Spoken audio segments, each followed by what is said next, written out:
আসন্ন জাতীয় সংসদ নির্বাচনে ঢাকা ৮ আসনের সম্ভাব্য প্রার্থী এবং ইনকিলাব মঞ্চের মুখপাত্র শরীফ ওসমান হাদির শারীরিক অবস্থা এখনও সংকটাপন্ন। সোমবার সিঙ্গাপুর হাসপাতালে পৌঁছার পর তার প্রয়োজনীয় পরীক্ষা নিরীক্ষা করা হয়। মঙ্গলবার রিপোর্ট পাওয়ার পর চিকিৎসকরা জানিয়েছেন আরও একটি সার্জারির প্রয়োজন, তবে এজন্য এখনও হাদির শারীরিক অবস্থা তৈরি হয়নি। বর্তমানে সিঙ্গাপুর জেনারেল হাসপাতালে চিকিৎসাধীন ওসমান হাদির চিকিৎসা পরিস্থিতি নিয়ে দুপুরে গণমাধ্যমকে এসব তথ্য জানিয়েছেন ঢাকা মেডিকেল কলেজ হাসপাতালের নিউরোসার্জন এবং হাদির চিকিৎসায় যুক্ত ডক্টর আব্দুল আহাদ। ডক্টর আহাদ জানিয়েছেন হাদির অবস্থা এখনও অপরিবর্তিত এবং তিনি জীবন মৃত্যুর সন্ধিক্ষণে রয়েছেন।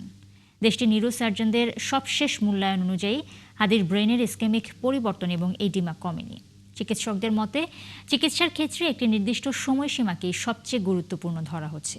ডক্টর আব্দুল আহাদ আরও বলেন, জুলাই অভ্যুত্থানের প্রেক্ষাপটে গুলিবিদ্ধ হওয়ার পর ঢাকায় অস্ত্রোপচার এবং নিবিড় চিকিৎসা শেষে ওসমান হাদিকে উন্নত চিকিৎসার জন্য সিঙ্গাপুরে নেওয়া হয়।